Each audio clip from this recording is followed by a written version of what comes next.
Pagi itu, seperti ratusan pagi sebelumnya, dimulai dengan sebuah kebohongan yang disajikan dengan aroma kopi mahal. Dito meletakkan cangkir porselen putih itu di meja naka sebelahku dengan gerakan yang sudah terlatih. Seolah-olah itu adalah ritual suci yang menandai cintanya. "Selamat pagi, sayang," bisiknya. Suaranya serak dan hangat, dibuat-buat agar terdengar seperti suami yang baru bangun dari tidur nyenyak di samping istrinya. Padahal aku tahu, dia baru saja masuk ke kamar 5 menit yang lalu dari ruang kerjanya. Setelah semalaman entah melakukan apa di depan komputernya. Dering notifikasi ponselnya yang tanpa henti dari semalam sudah cukup menjadi bukti. Aku tersenyum. Senyum yang juga sudah terlatih selama bertahun-tahun. Senyum seorang istri bahagia yang dunianya sempurna. "Pagi, Mas. Terima kasih kopinya," jawabku sambil duduk dan meraih cangkir itu. Aroma kopi Arabica memenuhi udara. Salah satu dari sedikit hal nyata di dalam pernikahan kami. Kopi itu nyata, cangkirnya nyata. Tapi pria di depanku adalah ilusi terbaik yang pernah diciptakan. Dito duduk di tepi ranjang, mengenakan jubah mandi sutra yang kubelikan untuknya saat kami berlibur ke Paris. Tentu saja, perjalanan itu dibiayai sepenuhnya olehku, tapi dalam ceritanya kepada teman-temannya, itu adalah hadiah darinya untuk merayakan kesuksesan salah satu proyeknya. Proyek. Kata itu selalu terdengar menggelikan di telingaku. Proyek Dito adalah entitas gaib yang tak pernah menghasilkan uang sepeser pun. Namun anehnya selalu membutuhkan pengeluaran yang besar. Ada proyek properti di Bali yang hanya sebatas gambar brosur di laptopnya. Ada proyek investasi tambang yang ceritanya selalu berubah-ubah. Dari nikel menjadi batu bara. Tergantung berita mana yang sedang tren. Semuanya fiksi. Satu-satunya pekerjaan nyata Dito adalah menjadi suamiku. Sebuah peran yang ia mainkan dengan sangat baik di depan umum.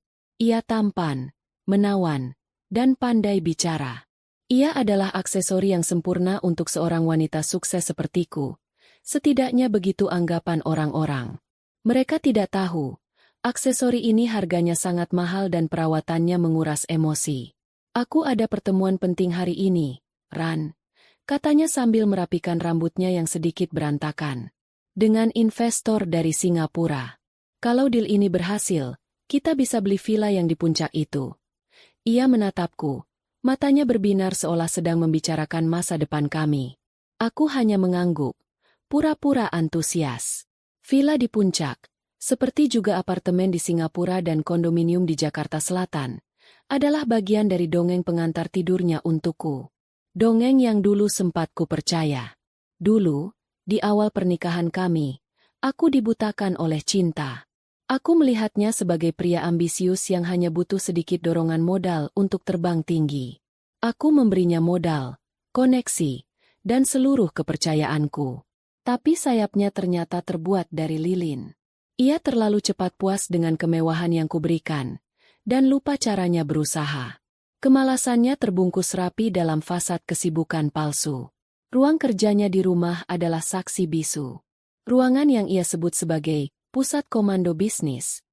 Nya itu lebih sering digunakan untuk bermain game online dan menonton film. Aku pernah sekali masuk diam-diam saat ia sedang rapat penting via telepon. Ternyata ia sedang tawar-menawar harga item langka dalam sebuah game dengan temannya. Suaranya begitu serius, seolah sedang negosiasi kontrak miliaran rupiah. Saat itulah hatiku mulai retak. Keretakan itu perlahan menjadi jurang yang dalam. Kecurigaanku bukan lagi sekadar firasat, tapi sudah menjadi kumpulan fakta yang tak terbantahkan. Dimulai dari hal-hal kecil. Aroma parfum wanita yang asing menempel di kemejanya saat ia pulang larut malam. Ia bilang itu aroma parfum klien wanitanya. Aku diam. Meski aku tahu persis aroma parfum semua rekan bisnisku, dan tidak ada yang seperti itu. Lalu ada tagihan kartu kredit tambahan miliknya. Kartu yang tentu saja terhubung dengan rekening utamaku. Ada transaksi di toko perhiasan untuk sebuah kalung berlian yang tak pernah kulihat. Saat kutanya, ia bilang itu hadiah untuk ibunya. Aku menelepon ibu mertuaku keesokan harinya, berbasa-basi menanyakan kabar, lalu memuji kalung baru pemberian Dito. Ibunya bingung. "Kalung apa, Rania?" Dito sudah lama tidak kasih ibu apa-apa selain pulsa telepon. Saat itulah aku berhenti bertanya. Aku memutuskan untuk mencari jawaban sendiri. Menjadi seorang pengusaha telah mengajariku satu hal. Jangan pernah membuat keputusan berdasarkan asumsi. Kumpulkan data, analisis, baru bertindak. Jadi, aku mulai mengumpulkan dataku sendiri. Aku tidak lagi memeriksa ponselnya secara sembunyi-sembunyi. Itu terlalu amatir dan emosional. Aku menyewa seorang penyelidik swasta, seorang profesional yang bekerja dengan dingin dan efisien, sama sepertiku saat sedang menutup sebuah kesepakatan bisnis. Biayanya mahal, tapi aku menganggapnya sebagai investasi untuk ketenangan jiwaku di masa depan. Laporan pertama datang seminggu kemudian dalam sebuah amplop coklat tanpa nama pengirim. Di dalamnya ada setumpuk foto berkualitas tinggi. Foto Dito sedang tertawa lepas di sebuah kafe dengan seorang wanita muda yang cantik. Wanita itu mengenakan kalung berlian yang sama persis dengan yang ada di tagihan kartu kredit. Di foto lain, mereka sedang bergandengan tangan masuk ke sebuah gedung apartemen mewah di pusat kota. Penyelidik itu bahkan menyertakan detail nomor unit apartemen yang disewa atas nama Dito. Dibayar setiap bulan melalui transfer otomatis dari rekening yang juga aku yang mengisi saldonya. Aku melihat foto-foto itu tanpa emosi. Tidak ada air mata. Tidak ada kemarahan yang meluap-luap. Yang kurasakan hanyalah kelegaan yang aneh. Seolah-olah beban berat yang selama ini menekan dadaku akhirnya terangkat. Dugaanku benar. Ilusi itu sudah hancur berkeping-keping. Dan kini aku bisa melihat semuanya dengan jelas. Pria yang tidur di ranjangku, pria yang setiap pagi membuatkanku kopi, adalah seorang penipu. Seorang benalu yang hidup dari kerja kerasku sambil memberikan cinta dan kesetiaannya kepada orang lain. Sejak saat itu, aku mulai bergerak dalam senyap. Aku menghubungi pengacaraku, seorang wanita tangguh yang telah membantuku dalam banyak urusan bisnis. Kami bertemu bukan untuk mengurus perceraian. Belum. Kami bertemu untuk membangun benteng pertahanan. Kami meninjau kembali setiap aset yang kumiliki. Rumah ini, mobil-mobil mewah yang berjejer di garasi, perusahaan yang kubangun dari nol, semua saham dan investasiku. Pengacaraku memastikan semuanya aman, terlindungi atas nama pribadiku dan nama perusahaan, bukan atas nama bersama. Kami juga memeriksa kembali perjanjian pranikah yang pernah ditandatangani Dito dengan senyum lebar 5 tahun lalu. Ia mungkin menganggapnya hanya formalitas, tapi aku membuatnya sebagai polis asuransi. Di dalamnya tertulis dengan jelas bahwa semua harta yang kumiliki sebelum dan selama pernikahan adalah milikku sepenuhnya. Ia hanya berhak atas apa yang ia hasilkan sendiri. Dan kita semua tahu, hasil kerjanya selama ini adalah nol besar. Aku menjalani hari-hariku seperti biasa, memainkan peranku sebagai istri yang tidak tahu apa-apa.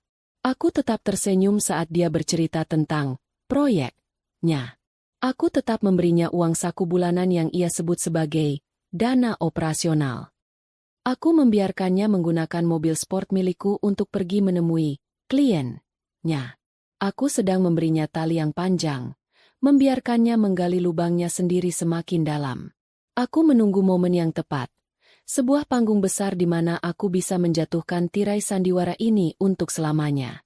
Dan panggung itu datang tanpa kuduga.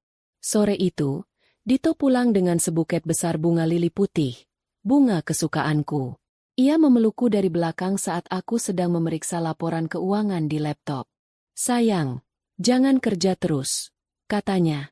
Aku sudah pesan tempat di La Reve, restoran favoritmu, untuk merayakan ulang tahun pernikahan kita besok malam. La Reve, restoran Prancis termahal di kota, tempat di mana daftar tunggunya bisa sampai 3 bulan. Tentu saja dia bisa mendapatkan meja dengan mudah. Manajer restoran itu adalah temanku. Aku menutup laptopku dan berbalik menghadapnya. Aku menatap wajahnya yang tampan, senyumnya yang memikat, dan mata yang penuh kebohongan. Aku mengambil bunga itu dari tangannya. Terima kasih, Mas. Kamu perhatian sekali. Dalam hati, aku tersenyum. Bukan senyum bahagia seorang istri, tapi senyum seorang jenderal yang melihat musuhnya berjalan lurus ke dalam perangkap yang telah ia siapkan. Pertunjukan akan segera dimulai. Dan aku, sang sutradara sekaligus pemeran utama, Sudah tidak sabar untuk melihat babak terakhirnya. Aku akan memastikan akhir ceritanya spektakuler. Suasana di La Reve selalu berhasil membuat siapapun merasa istimewa. Alunan musik piano klasik yang lembut mengalun pelan, berpadu dengan cahaya temaram dari lilin-lilin di setiap meja dan lampu kristal besar yang menggantung megah di langit-langit. Para pelayan bergerak nyaris tanpa suara, melayani tamu-tamu dari kalangan atas dengan kesopanan yang sempurna. Malam itu, restoran itu penuh sesak, dipenuhi oleh tawa pelan dan denting gelas anggur. Kami duduk di meja nomor 7, meja favoritku yang terletak di sudut dekat jendela besar, menyajikan pemandangan kelip lampu kota dari ketinggian. Dito tampak begitu menikmati perannya. Ia mengenakan setelan jas buatan desainer ternama, yang tentu saja kubelikan, dan berbicara dengan manajer restoran seolah-olah ia adalah pemilik tempat itu. Pastikan setiap istri saya dimasak medium rare dengan sempurna, katanya dengan nada memerintah yang dibuat-buat. Aku hanya tersenyum tipis melihat tingkahnya. Ia memesan sebotol anggur merah termahal dalam daftar menu tanpa melirik harganya, karena ia tahu bukan dia yang akan membayarnya. Semua ini adalah bagian dari pertunjukannya, usahanya untuk menegaskan statusnya sebagai pria sukses yang memanjakan istrinya. Makan malam kami berjalan dengan percakapan yang dangkal. Ia menceritakan kembali lelucon-lelucon lama, memuji penampilanku malam ini, dan sesekali bertanya tentang pekerjaanku dengan minat yang palsu. Aku menjawab seperlunya, lebih banyak mengamati. Aku mengamati cara ia melirik para wanita di meja lain, cara ia tersenyum terlalu ramah pada pelayan wanita yang muda, cara matanya selalu waspada seolah takut ada yang mengenalinya. Ia seperti seorang aktor di atas panggung besar, gugup karena takut salah mengucapkan dialognya. Aku tidak akan pernah melupakan hari pertama kita bertemu, Ran, katanya tiba-tiba, meraih tanganku di atas meja. Jemarinya terasa dingin.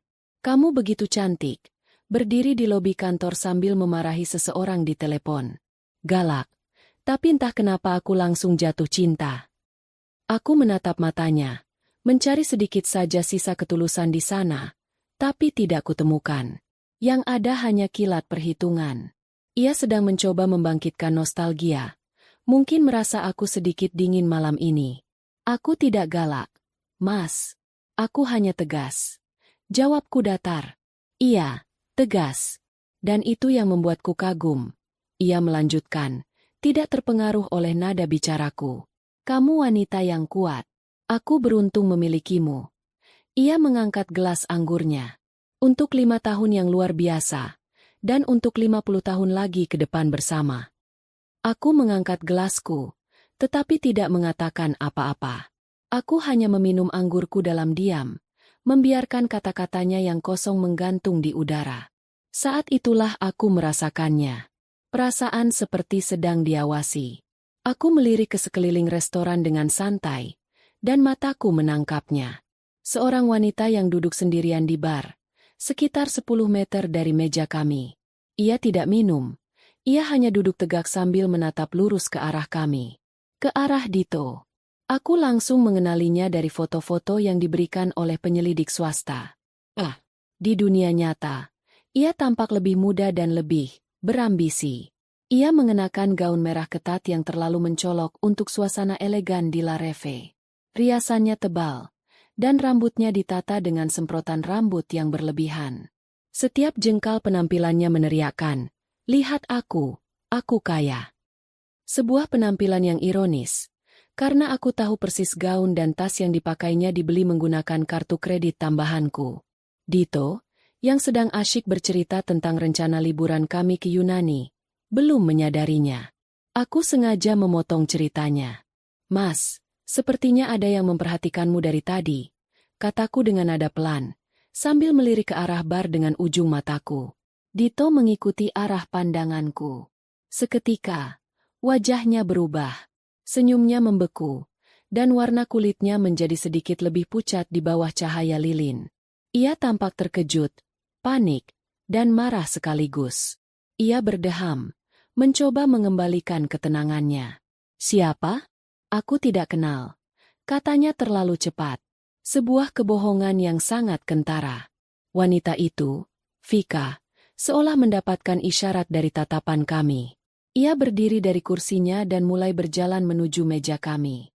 Langkahnya disengaja, pelan tapi penuh percaya diri, seolah sedang berjalan di atas catwalk. Ia membelah keramaian restoran, dan beberapa kepala mulai menoleh, tertarik pada drama yang akan segera terungkap. Musik piano yang lembut terasa kontras dengan ketegangan yang mulai merayap di udara. Dito tampak semakin panik. Ia memegang tanganku lebih erat. Rania, jangan dengarkan apapun yang akan dia katakan. Dia hanya orang gila yang terobsesi padaku. Bisiknya cepat. Matanya melirik ke kiri dan ke kanan. Aku menarik tanganku dari genggamannya. Tenang, Mas. Kenapa kamu sepanik itu kalau memang tidak kenal? Tanyaku dengan suara dingin. Vika akhirnya tiba di meja kami. Ia berhenti, berdiri menjulang di samping Dito, dan menatapku dengan tatapan merendahkan. Aroma parfumnya yang manis dan menyengat menusuk hidungku. Selamat malam, sapanya. Suaranya terdengar manis namun penuh racun. Ia sama sekali tidak melihat ke arah Dito. Fokusnya 100% padaku. Ada yang bisa saya bantu? Tanyaku dengan tenang, sambil menyesap anggurku. Aku menolak untuk merasa terintimidasi. Ini adalah panggungku, dan dia hanyalah pemain figuran yang datang tanpa diundang. Vika tersenyum sinis. Oh, tentu saja ada. Aku hanya ingin mengambil apa yang seharusnya menjadi milikku. Ia akhirnya menoleh pada Dito, yang kini tampak seperti seekor tikus yang terpojok. Mas, sampai kapan sandiwara ini akan kamu lanjutkan? Aku sudah lelah menunggu. Kamu bilang kamu akan segera menceraikannya. Kamu bilang pernikahan kalian sudah di ujung tanduk. Suaranya tidak keras, tapi cukup jelas untuk didengar oleh beberapa meja di sekitar kami. Orang-orang mulai berhenti bicara dan menatap ke arah kami dengan terang-terangan. Para pelayan tampak canggung, tidak tahu harus berbuat apa. Dito mencoba berdiri. Vika, hentikan. Jangan buat keributan di sini, desisnya. Tapi Vika menepis tangannya. Ia menunjuk wajahku dengan jarinya yang lentik berhias kuku palsu yang berkilauan. Dengarkan aku, perempuan tua. Dia tidak mencintaimu lagi. Dia hanya bersamamu karena hartamu. Dia mencintaiku. Sekarang, aku mau kamu dengar sendiri dari mulutnya. Ia kembali menatap Dito dengan tatapan menantang. Pilih, Mas. Pilih aku sekarang juga dan ceraikan dia di depan semua orang ini. Tuntutannya yang dramatis menggema di sudut restoran yang mendadak senyap. Semua mata tertuju pada kami. Pada Dito yang pucat pasi dan berkeringat dingin. Pada Vika yang berdiri dengan dagu terangkat penuh kemenangan. Dan padaku, wanita yang seharusnya menangis, histeris, atau setidaknya menunjukkan sedikit saja rasa sakit hati. Tapi aku tidak melakukan semua itu. Aku menatap wajah Dito yang panik, lalu beralih ke wajah Vika yang angkuh. Aku melihat betapa konyolnya situasi ini. Betapa klise dan murahan. Semua ini terasa seperti adegan dari sebuah sinetron yang buruk. Dan entah kenapa, kesadaran itu terasa begitu lucu. Sebuah gelembung tawa kecil mulai naik dari dalam dadaku. Aku mencoba menahannya, tapi tidak bisa. Akhirnya, tawa itu pecah. Awalnya hanya sebuah kekahan pelan, tapi kemudian tawa itu meledak menjadi tawa terbahak-bahak yang lepas dan tanpa beban. Aku tertawa begitu keras sampai-sampai perutku terasa sakit dan air mata mulai menggenang di sudut mataku. Aku menutupi mulutku, mencoba meredam suara tawaku, tapi itu justru membuatnya semakin keras. Seluruh restoran kini menatapku. Bingung. Dito dan Vika mematung. Ekspresi kemenangan di wajah Vika perlahan berubah menjadi keheranan, lalu kemarahan. Drama yang telah ia rancang dengan begitu megah, telah hancur total oleh reaksiku yang tak terduga. Tawaku menjadi satu-satunya suara yang terdengar, mengisi keheningan yang canggung, dan menandai akhir dari sebuah babak dan awal dari babak yang baru. Tawaku terus bergema di ruangan yang mendadak senyap itu, memantul dari dinding berpanel kayu dan langit-langit yang tinggi.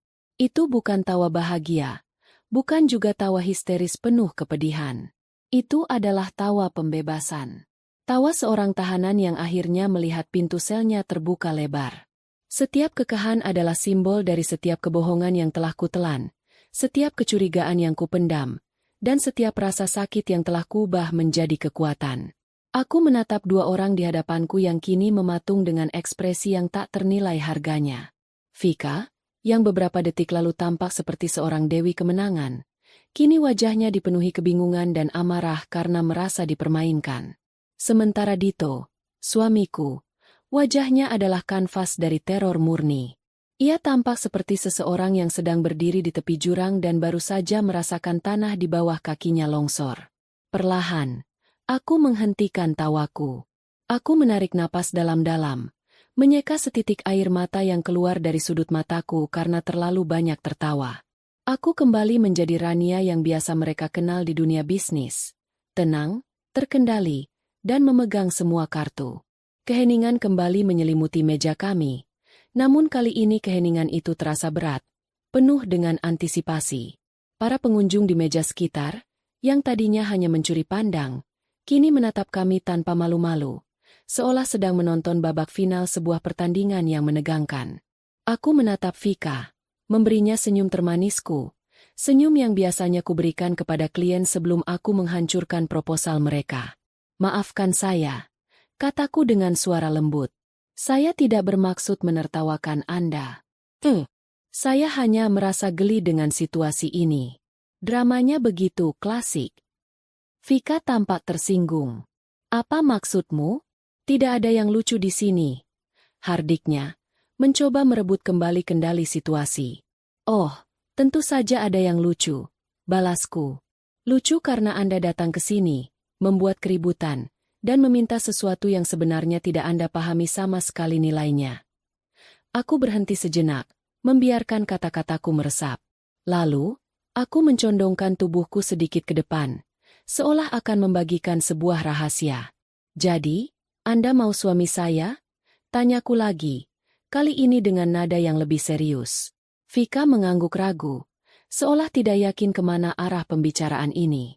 "Baiklah," kataku sambil bersandar kembali ke kursiku yang empuk. "Silakan, ambil saja. Saya serahkan dia kepada Anda dengan ikhlas." Pernyataanku itu menimbulkan gelombang keterkejutan yang baru. Vika mengerjapkan matanya, tidak percaya dengan apa yang baru saja ia dengar. Sekilas, ada kilatan kemenangan di matanya. Ia pasti berpikir permainannya berhasil. Dito, di sisi lain, tampak semakin pucat. Ia menatapku dengan tatapan memohon, tatapan yang berkata, "Jangan, Rania, jangan lakukan ini." Tapi aku mengabaikannya. Mataku tetap terkunci pada Vika. "Tapi," lanjutku, dan kata, "tapi," itu menggantung di udara seperti pedang. "Sebelum kalian berdua pergi dan memulai hidup baru yang bahagia selamanya, ada beberapa detail kecil, semacam administrasi, yang perlu kita bereskan. Anggap saja ini proses serah terima aset. Setuju kan, Mas?" Aku menoleh ke arah Dito. Dito tidak menjawab. Ia hanya menelan ludah dengan susah payah. Jakunnya naik turun. Keringat mulai membasahi pelipisnya. Aku menganggap diamnya sebagai persetujuan. Aku memulai presentasiku.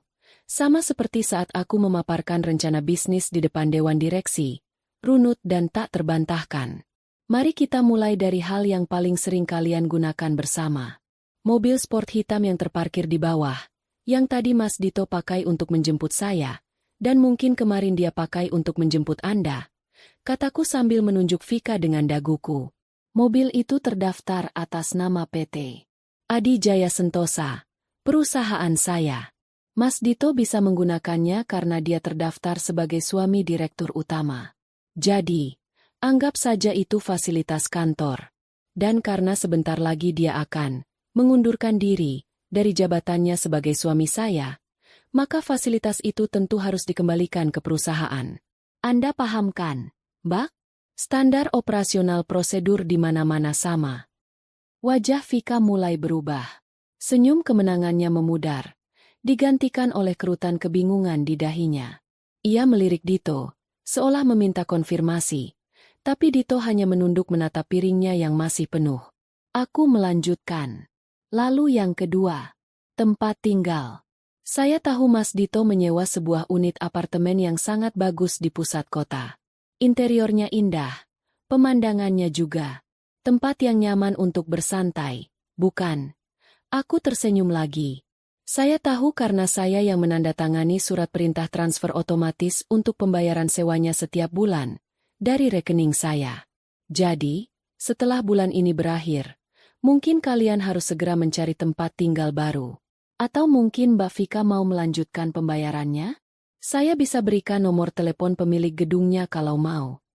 Kali ini, Vika tampak benar-benar terkejut. Mulutnya sedikit terbuka. Ia pasti selalu mengira kemewahan itu datang dari kantong Dito. Ia pasti membayangkan dirinya akan menjadi nyonya besar di apartemen itu. Bayangan itu kini pecah berkeping-keping. Oh, ada lagi, kataku, seolah baru teringat sesuatu. Aku membuka tas tanganku, mengeluarkan dompet kulitku, dan dari sana aku menarik sebuah kartu kredit berwarna hitam legam dengan kilau platinum. Aku tidak memberikannya pada Dito. Aku hanya menunjukkannya padanya dari seberang meja. Ini, kartu sakti mandraguna kesayanganmu. Mas, kartu yang tidak pernah ditolak dimanapun. Kartu yang membayar gaun merah Mbak Vika malam ini, mungkin? Tapi kamu lupa satu hal penting, Mas. Kartu ini hanyalah kartu tambahan. Kartu utamanya ada di sini, di dompet saya. Begitu saya menelepon Ban besok pagi dan meminta kartu utama saya ditutup, maka kartu di tanganmu itu nilainya tidak lebih dari sepotong plastik bekas. Kamu bisa pakai untuk mengganjal pintu, mungkin. Suara bisik-bisik dari meja sekitar semakin jelas terdengar. Beberapa orang bahkan sudah tidak berpura-pura lagi dan menatap kami dengan mulut ternganga. Pertunjukan ini jauh lebih menarik daripada hidangan penutup apapun yang ditawarkan La Reve. Aku belum selesai. Aku harus memastikan paku terakhir tertancap dengan sempurna di peti mati kebohongannya. Dan yang terakhir, Mas, soal pekerjaanmu, proyek-proyek besarmu yang selalu kamu ceritakan. Investor dari Singapura, klien dari Jepang. Kita berdua tahu, mereka semua ada karena namaku di belakangmu. Mereka berinvestasi bukan padamu, tapi pada reputasi perusahaanku. Modal awal yang kamu pakai untuk membangun jaringan, itu semua adalah uang pribadiku. Jadi, saat aku menarik dukunganku, saat namaku tidak lagi melekat padamu, aku penasaran, apakah investor Singapura itu masih mau mengangkat telepon darimu? Setiap kalimat yang kuucapkan seperti sebuah tamparan keras bagi Dito dan Vika. Dito sudah tidak berani mengangkat wajahnya. Ia terlihat hancur, terhina, dan telanjang di depan umum.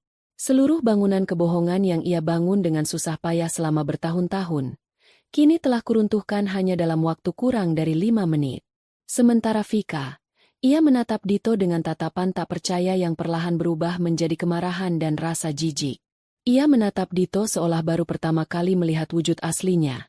Seorang penipu, seorang benalu, seorang pria tanpa kekayaan dan tanpa kekuatan. Tambang emas yang ia kira telah ia temukan, ternyata hanyalah sebongkah batu yang dicat warna emas. Aku merasa cukup. Misiku sudah selesai. Aku mengambil beberapa lembar uang ratusan ribu dari dompetku dan meletakkannya di atas meja.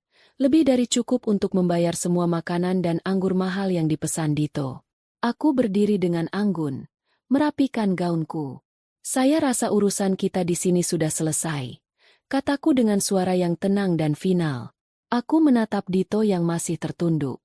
Nikmati sisa makan malammu.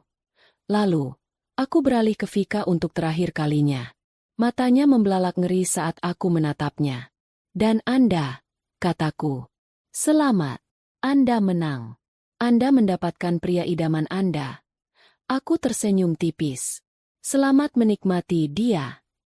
Dengan itu, aku berbalik. Aku berjalan meninggalkan meja nomor 7, meninggalkan mereka berdua dalam kehancuran panggung sandiwara mereka. Aku bisa merasakan puluhan pasang mata mengikutiku. Beberapa menatapku dengan kasihan, beberapa dengan kagum. Aku tidak peduli. Aku berjalan dengan kepala tegak, punggung lurus. Setiap langkah terasa ringan. Saat aku melewati pintu keluar restoran yang megah itu dan merasakan embusan udara malam yang sejuk di wajahku, Aku tahu bahwa aku baru saja menutup sebuah buku yang buruk dan bersiap untuk menulis sebuah babak baru yang bersih dan indah. Babak di mana hanya ada aku sebagai tokoh utamanya. Perjalanan dari La Reve menuju rumah terasa lebih lama dari biasanya. Bukan karena macet. Jalanan kota malam itu justru lengang. Waktu terasa merayap karena terbebani oleh keheningan yang pekat di dalam mobil. Aku yang menyetir. Aku sengaja melakukannya. Sebuah penegasan tanpa kata bahwa kendali kini sepenuhnya ada di tanganku. Dito duduk di kursi penumpang dengan posisi yang aneh. Tubuhnya sedikit merosot dan kepalanya menempel di kaca jendela, seolah ia ingin menjadi tak terlihat. Ia masuk ke mobil beberapa menit setelah aku, terhuyung-huyung seperti orang kebingungan, meninggalkan Vika sendirian di restoran itu. Sebuah tindakan pengecut yang sudah bisa kuduga. Aku fokus menatap jalanan di depan. Lampu-lampu kota yang berkelip tampak kabur. Pikiranku tidak lagi dipenuhi amarah atau kesedihan. Yang ada hanyalah kejernihan yang dingin. Aku merasa seperti seorang ahli bedah yang baru saja menyelesaikan operasi yang rumit. Ada kelegaan karena tumor ganas itu telah berhasil diangkat. Menyisakan rasa lelah namun juga kepuasan. Aku memutar kembali adegan di restoran tadi. Wajah Dito yang pucat. Mata Vika yang membelalak ngeri. Tidak ada rasa kemenangan yang meluap-luap. Yang ada hanyalah rasa kasihan yang samar. Kasihan pada mereka berdua yang membangun hubungan di atas fondasi kebohongan dan materialisme. Dan kini harus menanggung akibatnya. Aku juga merasa kasihan pada diriku di masa lalu. Rania yang begitu naif hingga membiarkan benalu ini tumbuh subur begitu lama. Tapi rasa kasihan itu cepat berlalu. Tergantikan oleh keteguhan hati. Aku tidak akan pernah kembali menjadi Rania yang itu. Sekitar 10 menit dalam keheningan yang menyiksa itu, Dito akhirnya memberanikan diri untuk bicara. Suaranya serak dan nyaris tak terdengar. Rania, aku bisa jelaskan semuanya. Aku tidak menoleh. Mataku tetap lurus ke depan. Tidak perlu, Mas. Aku sudah melihat semuanya dengan sangat jelas. Jawabku datar. Nada suaraku dingin. Tanpa emosi, seperti suara mesin. Ini tidak seperti yang kamu pikirkan. Ia mencoba lagi. Nadanya mulai terdengar putus asa. Vika, dia hanya salah paham. Dia salah mengartikan perhatianku. Kali ini aku tertawa kecil. Tawa sinis yang kering. Salah paham? Jadi dia salah paham saat menerima kalung berlian darimu? Dia salah paham saat kamu menyewa apartemen untuknya? Dia salah paham saat menuntutmu di depan umum untuk menceraikan istrimu? Pemahaman dia sepertinya jauh lebih baik daripada pemahamanku selama ini. Dito terdiam, kehabisan kata-kata. Seranganku terlalu telak, berdasarkan fakta yang tak bisa ia sangkal. Ia tahu ia sudah kalah. Kini, ia beralih ke strategi terakhir yang selalu ia andalkan, memohon belas kasihan. Rania, tolong jangan begini. Rengeknya. Suaranya bergetar. Aku hilaf. Aku tahu aku salah besar. Tapi aku cinta sama kamu. Ran. Hanya kamu. Dulu, kata-kata itu mungkin bisa meluluhkan hatiku. Dulu, getaran suaranya mungkin bisa membuatku iba. Tapi malam ini, kata-kata itu terdengar hampa, seperti gema di ruangan kosong. Cintanya, jika memang pernah ada, telah lama mati terkubur di bawah tumpukan kebohongan dan pengkhianatan. Cintamu tidak bisa membayar cicilan mobil, Mas. Balasku dengan nada yang sama dinginnya. Cintamu tidak bisa membayar tagihan listrik atau sewa apartemen untuk selingkuhanmu. Selama ini, uangku yang melakukan semua itu. Jadi jangan bicara soal cinta padaku. Ia terisak. Sebuah isakan pelan yang menyedihkan. Ia mungkin berharap isak tangisnya bisa membangkitkan simpatiku. Tapi yang kurasakan hanyalah rasa muak. Ia tidak menangisi pengkhianatannya. Ia menangisi kenyataan bahwa sumber kemewahannya akan segera ditutup. Sisa perjalanan kami kembali diliputi keheningan. Kali ini, Dito tidak mencoba bicara lagi. Ia hanya sesekali terisak pelan di kursinya. Saat mobil akhirnya memasuki gerbang rumah kami yang menjulang tinggi, aku melihatnya menatap rumah itu dengan tatapan aneh. Seolah ia sedang melihat surga yang akan segera hilang dari jangkauannya. Aku memarkir mobil di garasi yang luas, di samping dua mobil lain yang juga milikku. Keheningan di dalam garasi terasa semakin menekan. Kami turun dari mobil. Aku berjalan lebih dulu menuju pintu masuk rumah. Dito mengikutiku dari belakang seperti anak anjing yang kehilangan induknya. Saat aku membuka pintu utama yang terbuat dari kayu jati yang berat, pemandangan pertama yang menyambut kami adalah dua buah koper besar yang berdiri dengan rapi di lantai marmer foyer. Koper Louis Vuitton miliknya, yang biasa ia gunakan untuk perjalanan, bisnisnya ke luar negeri. Aku telah menelepon kepala asisten rumah tanggaku sore tadi, sebelum berangkat ke restoran. Aku memberinya instruksi yang jelas, kemasi semua pakaian dan barang-barang pribadi Tuan Dito ke dalam kopernya. Letakkan di dekat pintu masuk. Jangan ada satupun yang tertinggal. Dan kini, melihat dua koper itu berdiri di sana, aku merasa sebuah babak telah benar-benar berakhir. Semua sudah kusiapkan dengan sempurna. Dito berhenti melangkah. Matanya terpaku pada dua koper itu. Napasnya tercekat. Ia akhirnya mengerti. Ini bukan sekadar kemarahan sesaat. Ini bukan pertengkaran suami istri biasa yang akan berakhir dengan permintaan maaf sebelum tidur. Ini adalah sebuah eksekusi.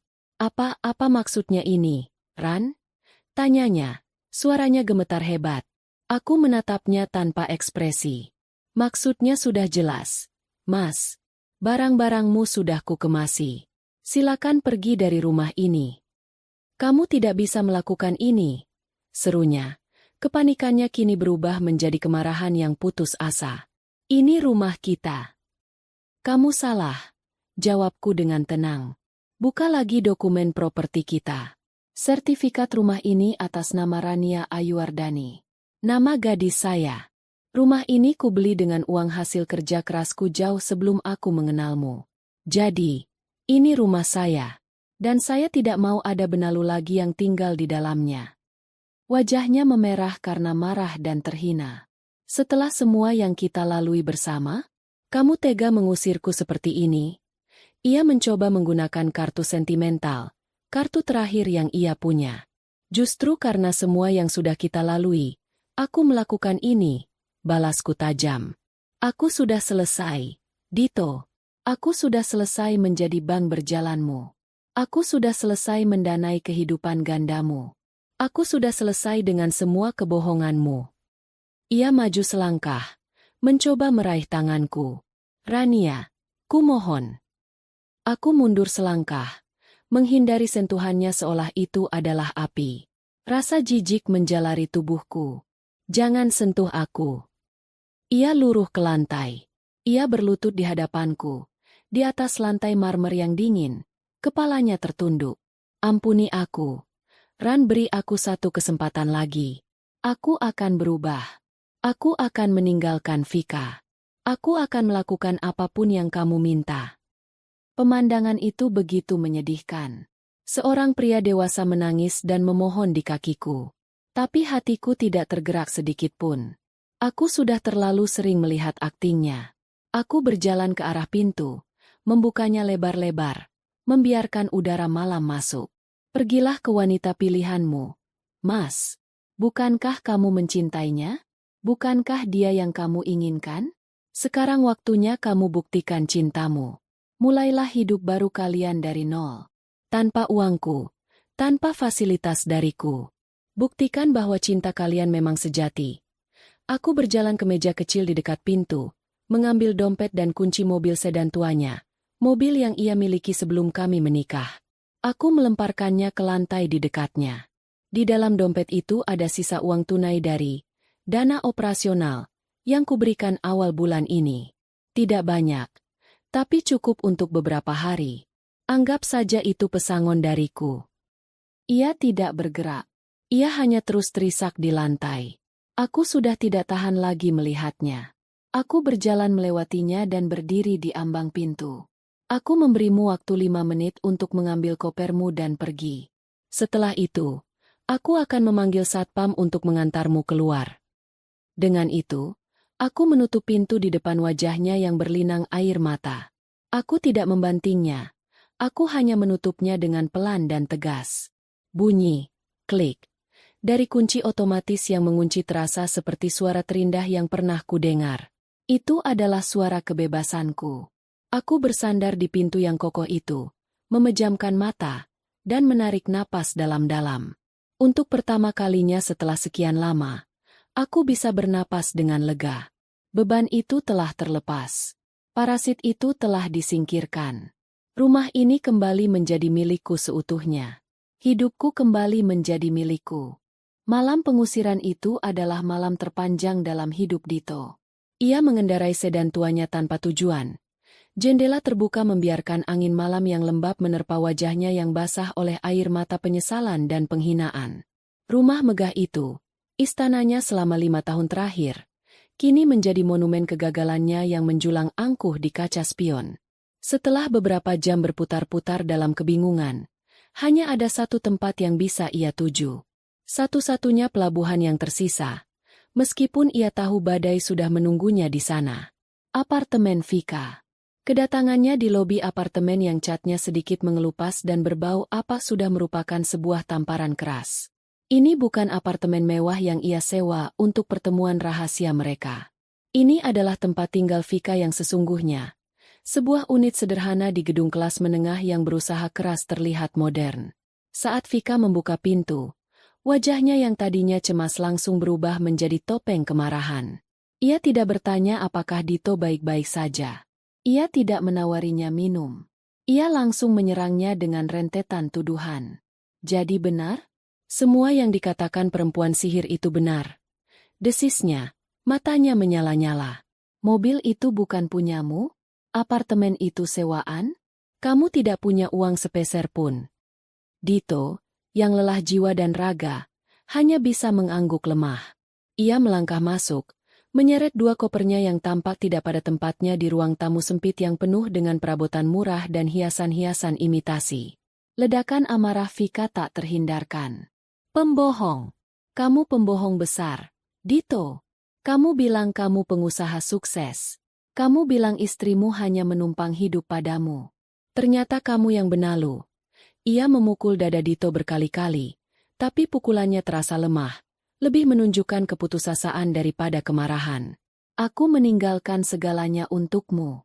Aku percaya semua janjimu. Dan ternyata semuanya bohong. Di tengah badai amarah Vika, otak licik Dito mulai bekerja. Ia tahu ia telah kehilangan segalanya, tapi ia tidak bisa kehilangan Vika. Bukan karena cinta, tapi karena ia tidak punya tempat lain untuk pergi. Ia harus menciptakan sebuah harapan baru, sebuah fantasi baru untuk mereka berdua pegang. Ia menahan tangan Vika, menatap matanya dengan kesungguhan yang dipaksakan. Vika, dengarkan aku, katanya dengan suara bergetar, mencoba terdengar meyakinkan. Iya, aku salah. Aku seharusnya jujur padamu dari awal. Tapi aku melakukannya karena aku tidak mau kamu memandangku rendah. Soal uang, Rania memang memegang kendali. Tapi itu tidak akan lama. Vika menatapnya sinis. Tidak akan lama? Kamu sudah diusir seperti anjing. Kamu tidak punya apa-apa lagi. Justru karena dia mengusirku, kita akan mendapatkan semuanya, kata Dito. Matanya mulai berkilat lagi dengan cahaya manipulasi. Ada yang namanya harta gono gini. Sayang, hukum di negara ini adil. Semua harta yang didapat selama pernikahan harus dibagi 2 saat bercerai. Setengah dari rumah itu, setengah dari perusahaan, setengah dari mobil-mobilnya, semuanya akan menjadi milik kita. Vika berhenti berteriak. Kerutan di dahinya menunjukkan ia sedang berpikir keras. Benih keserakahan yang ditanam Dito mulai tumbuh. Setengah? Kamu yakin? Aku sangat yakin. Dito berbohong dengan lancar. Rania itu pintar. Tapi dia serakah. Dia pikir dia bisa mengambil semuanya. Pengadilan tidak akan membiarkannya. Ini hanya masalah waktu. Vika, kita hanya perlu sedikit bersabar. Setelah perceraian ini selesai, kita akan mendapatkan uang yang jauh lebih banyak dari yang pernah kita bayangkan. Kita bisa membeli rumah yang lebih besar, mobil yang lebih mewah. Ini hanya ujian kecil. Fantasi baru itu berhasil.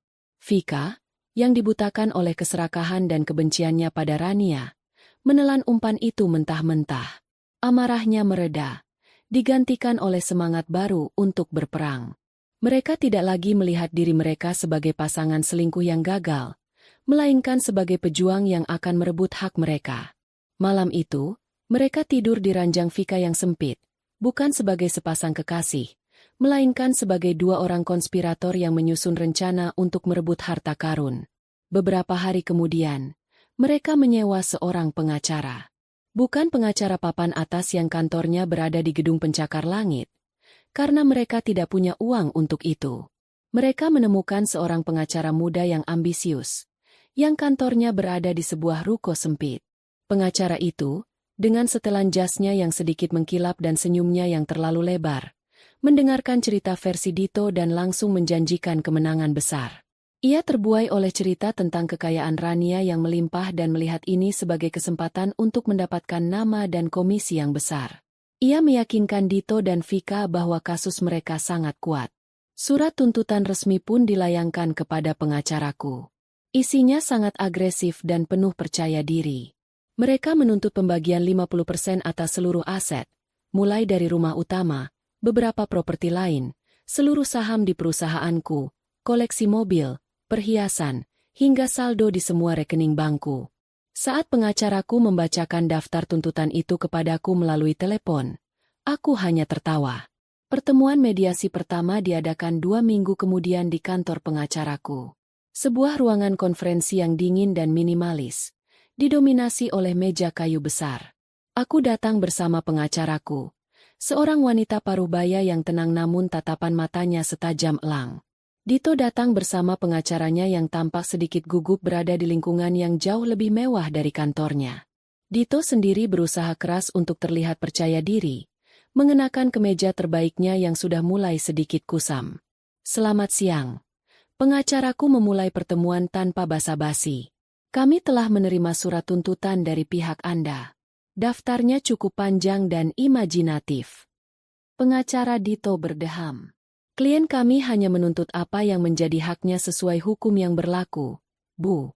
Harta yang diperoleh selama masa perkawinan adalah milik bersama. Pengacaraku tersenyum tipis. Ia tidak membantah.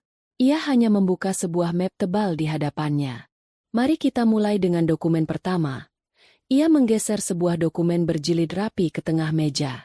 Ini adalah salinan perjanjian pranikah yang ditandatangani oleh klien saya, Bu Rania, dan klien Anda, Pak Dito, pada tanggal 3 Mei, 5 tahun yang lalu.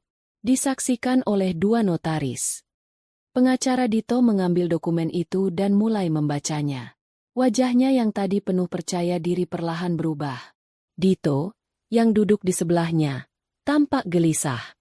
Ia ingat menandatangani dokumen itu, tapi ia tidak pernah benar-benar membacanya.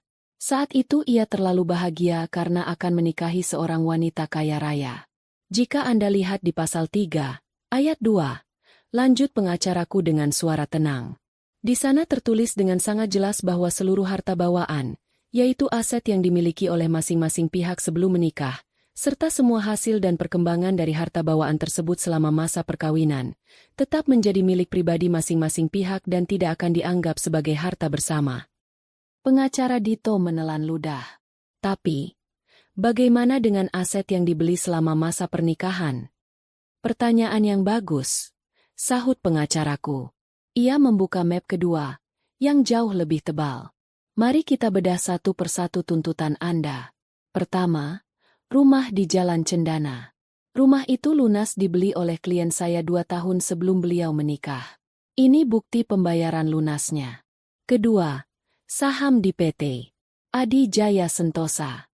Perusahaan itu adalah warisan dari almarhum ayah klien saya. Ini akta warisnya. Ketiga, koleksi mobil. Semua mobil mewah yang terdaftar atas nama perusahaan, yang menurut pasal 3 ayat 2 tadi, adalah milik pribadi klien saya. Pengacaraku terus memaparkan bukti demi bukti dengan metodis. Ia menunjukkan laporan rekening koran selama 5 tahun terakhir, yang membuktikan bahwa setiap properti, setiap kendaraan, Setiap saham tambahan yang dibeli selama masa pernikahan, 100% dibiayai dari rekening pribadi atau rekening perusahaan milikku. Tidak ada Rp1 pun yang berasal dari rekening Dito. Sekarang, giliran kami bertanya, kata pengacaraku, kini menatap lurus ke arah pengacara Dito. Bisakah Anda menunjukkan bukti kontribusi finansial dari klien Anda terhadap perolehan aset-aset tersebut? Slip gaji, laporan keuangan dari perusahaannya, bukti transfer, apa saja. Ruangan itu menjadi sunyi senyap. Pengacara Dito membolak-balik kertas di depannya dengan gugup. Tapi ia tahu ia tidak punya apa-apa. Dito sendiri hanya bisa menunduk. Wajahnya memerah karena malu. Seluruh kehidupannya yang megah sebagai pengusaha sukses, kini ditelanjangi sebagai sebuah kebohongan besar di atas meja konferensi yang dingin ini. Satu-satunya bukti transaksi di rekeningnya adalah aliran dana masuk dariku, dan aliran dana keluar untuk gaya hidupnya serta untuk membiayai Vika. Setelah keheningan yang menyakitkan, pengacara Dito akhirnya menyerah. Kami akan mempelajari kembali dokumen-dokumen ini. Pengacaraku tersenyum puas. Ia menutup semua mapnya. Silakan. Tapi saya rasa kesimpulannya sudah cukup jelas. Klien Anda tidak memiliki hak atas aset-aset yang Anda tuntut. Berdasarkan perjanjian pranikah dan bukti-bukti yang ada, perceraian ini tidak akan melibatkan pembagian harta bersama, karena memang tidak pernah ada harta bersama. Ia berhenti sejenak, lalu menambahkan. Namun, sebagai bentuk itikat baik, klien saya bersedia memberikan sejumlah uang iddah dan mut'ah sesuai dengan ketentuan yang wajar. Jumlah yang tentu saja jauh dari fantasi 50% yang Anda bayangkan. Pertemuan itu berakhir.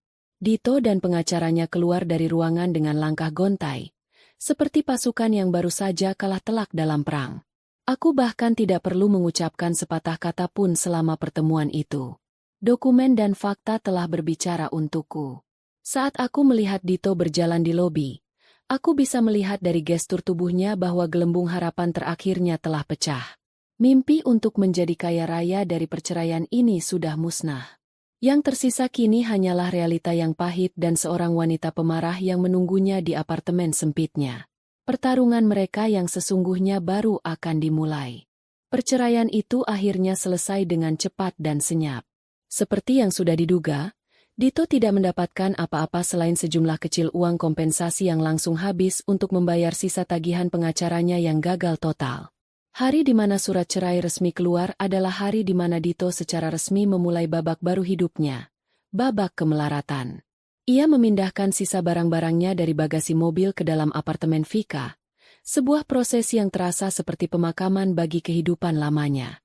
Kemeja-kemeja bermerek dan sepatu kulit mahalnya kini harus berbagi tempat dengan tumpukan majalah gosip dan koleksi sepatu hak tinggi Vika yang berjejer tak beraturan di sudut ruangan. Apartemen Vika adalah sebuah sangkar kecil yang pengap. Berbeda 180 derajat dari rumahku yang luas dengan taman yang asri. Di sini, jendela satu-satunya menghadap ke dinding bata gedung sebelah. Pendingin ruangan mengeluarkan suara berisik dan sering mati sendiri. Sofanya terasa keras dan cat di beberapa bagian dinding sudah mulai terkelupas. Bau masakan dari unit sebelah selalu berhasil menyelinap masuk melalui ventilasi. Setiap sudut apartemen ini adalah pengingat konstan bagi Dito tentang seberapa jauh ia telah jatuh. Bulan madu versi miskin mereka bahkan tidak bertahan sehari.